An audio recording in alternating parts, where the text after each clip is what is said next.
So week 12 was a very good week for yours truly, the Schlegnetti, the most underrated sports talker here on YouTube, in my own mind, and maybe a couple of yours, but not enough to really make a difference. 13-3 in winners, 13-3 against the spread. Yee-haw! How about that?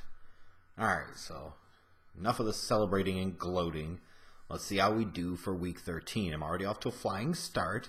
I thought Washington was going to beat Dallas on Thursday night, so I thought the Cowboys looked cooked. And obviously the exact opposite happened. The Dallas Cowboys made a showing of themselves and destroyed the Redskins. So 0-1 in winners, 0-1 against the spread. We'll see if that's any type of harbinger of anything. Because throughout this season, a lot of times when I've missed the Thursday night game, those have been when I've had some of the best weeks. So who knows? Alright, let's go to the early games on Sunday. Probably your featured marquee matchup is going to be the 9-2 Vikings traveling to Atlanta to take on the 7-4 Falcons. The Falcons are favored by 2.5. One of the marquee matchups in this game, I'm sure, has to be Xavier Rhodes versus Julio Jones, assuming Julio Jones is at full strength, coming off of yet another, it seems like, a ding injury.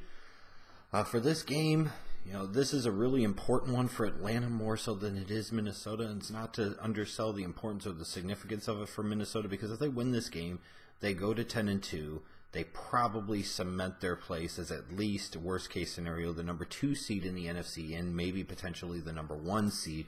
But it is not a have to have. For Atlanta, it kind of is a have to have. Because that NFC is a dogfight when it comes to the playoff race. And right now they're sitting in 3rd place in their division. There's no guarantee that they even make it to the playoffs at this point. But Atlanta's starting to find themselves. They're playing much better football of late. I will take the Falcons at home minus the 2.5. New England travels to Buffalo to take on the Bills. The Bills are 10-point underdogs here, and I feel that's fair. New England minus the 10. Really interesting matchup of two terrible teams. You've got Mitchell Trubisky of the Chicago Bears hosting Jimmy Garoppolo and his San Francisco 49ers. It's crazy how an NFL season could break down, because who would have thought halfway through the year Jimmy Garoppolo would have been traded to the San Francisco 49ers, and then they would have waited several weeks to actually play him in a game. But ultimately, that's what happened, but we are here at this moment in time.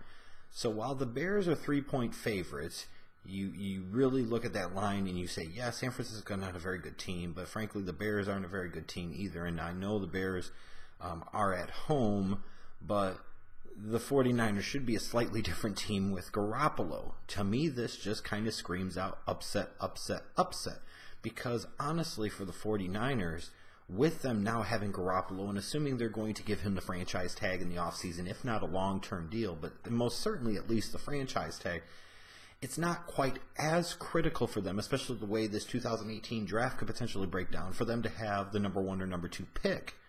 You probably do want to win a couple of games with Garoppolo and start to build some momentum as an organization, and therefore, as a result, I think there's a great urgency there for the 49ers to win Garoppolo's first start in a 49er uniform.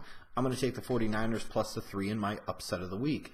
Green Bay hosts Tampa Bay in a matchup of two teams probably not going anywhere quickly. The Packers, with a win here, would go to 6-6 and at least keep some slim hopes alive. I think they're better than Tampa, even with Brett Hundley starting.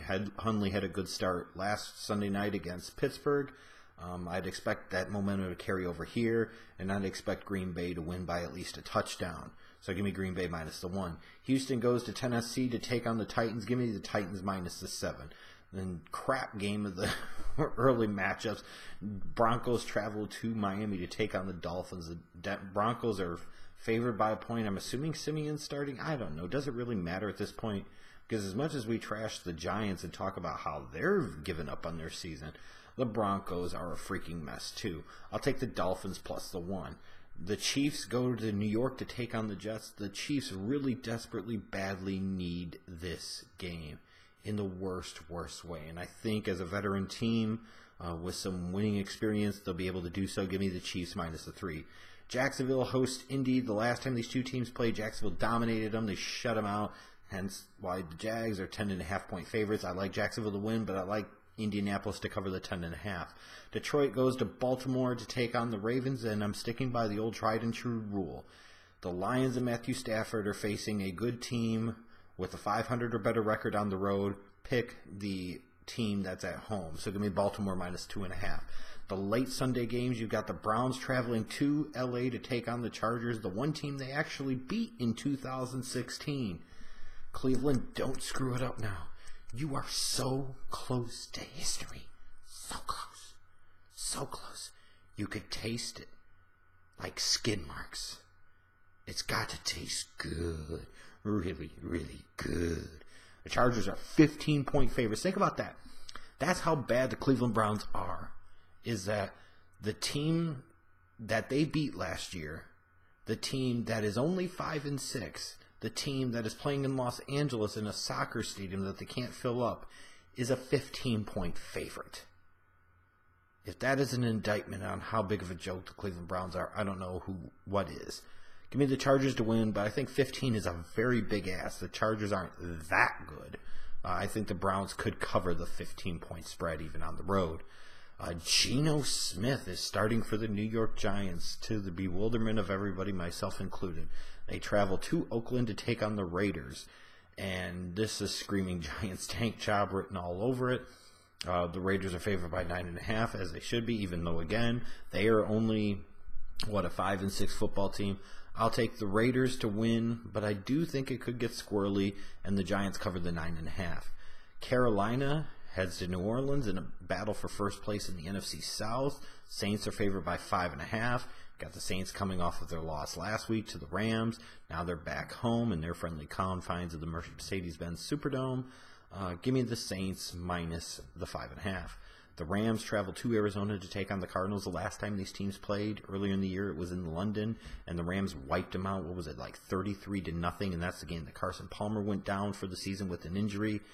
You wonder if revenge is on the mind of the Arizona Cardinals here. And after having that big win at home against the Saints, could this potentially be a bit of a trap game? I know it's a divisional game, so it shouldn't be a trap game, but for a team that beat them 33-0, you wonder. So the Rams are favored by 7. Give me the Cardinals plus the 7 to win here in a bit of a surprise. The Sunday night game, you've got Philly traveling to Seattle to take on the Seahawks. Philly's 5-point favorites. Seattle clearly isn't the same team that they were a little bit earlier in the season. Philly, a 5-point favorite on the road. You can understand it, but when you look at Philly's schedule, the one thing you wonder about is they've played a lot of bad teams. So what happens when they face some good teams? And while the Seahawks aren't great, they are still good, and they are still generally good at home. I will take the Seahawks to win plus the 5. Monday night, you've got the Steelers, traveling to Cincinnati to take on the Bengals. It should be kind of a slam dunk game for the Steelers, and that's why they're 5-point favorites. But again, mediocre to bad team that they're facing, and they're playing it in Cincinnati. For Christ's sakes, the Steelers just struggled at home against the freaking Packers this past Sunday night. It took a late field goal to win that game. I've got to pick Cincinnati plus the 5 here. So there might be a few surprise picks for you this week, but it's just kind of the way I see it. And after the 13-3 week, you know what? I've earned the right to take some risks this week, bitches.